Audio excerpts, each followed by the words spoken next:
Welcome to the InforMaven AI Update, a podcast for higher education administrators to discuss the practical use of AI and intelligent agents. I'm JD Mosley-Matchett, the founder and CEO of InforMaven, a company that helps you work smarter by harnessing the power of intelligent agents. We're joined today for an end-of-the-year reflection by our March 2025 guest, David M. DiSabito Jr. from Western New England University. As we launch into 2026, how can AI enhance academic assessment?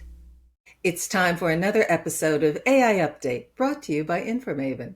I'm JD Mosley-Matchett, the founder and CEO of InforMaven, and our guest today is David M. DiSabito Jr. He's the AI Liaison and AI Working Group Chairperson to the College of Business and Professional Educator of Business Analytics and Information Management at Western New England University. It's December, so we're spending this month considering how AI has changed since the beginning of the year. David was our AI Update guest in March, and he has some new thoughts regarding a question he answered back then. Welcome back, David. Thank you, JD. It's a pleasure to be with you again. The question you said that you'd like to revisit is, how can AI enhance academic assessment? So what's changed about that since March? The first thing that comes to mind is the speed in which we can assess student evidence, student artifacts. For instance, we can do 105-page papers now in under 1 minute, which is pretty amazing. Like, think about how long it would take you to score 100 5-page papers. The other thing that's come a long way is our prompting process in a product that we've developed called Walter is much improved.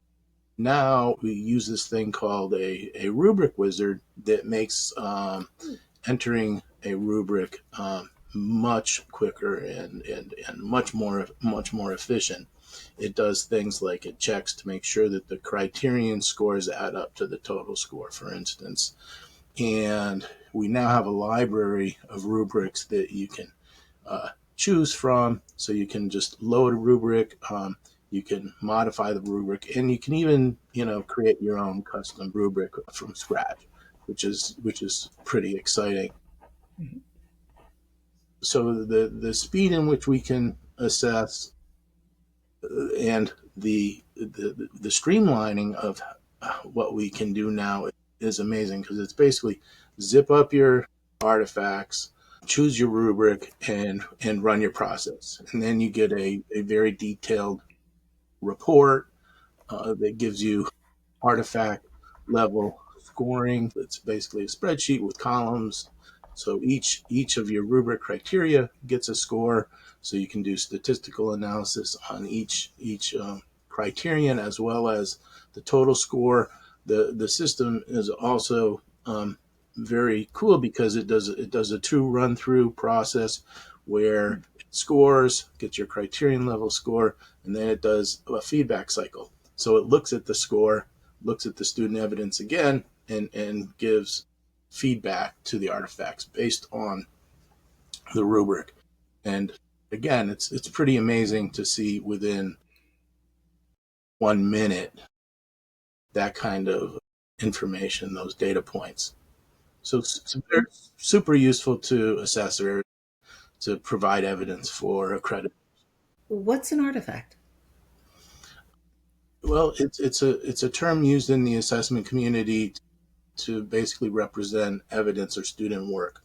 So it could be a paper, it could be a report, it could be an essay, it could be R script, it could be Python script, it could be any of those student-generated things. Okay, well, let's talk about the rapid rubric iteration process. So start from the top and tell me about it. All right. Well, one of the things that we've learned in our research at Western New England University is this concept that we're now calling the rapid rubric iteration process. So I mentioned before, how long does it take you to, go through 105-page papers? Well, with the rapid rubric iteration process, if you wanted to change your rubric and then see the results, traditionally that would take you weeks or months or years to actually change the rubric and get the new results.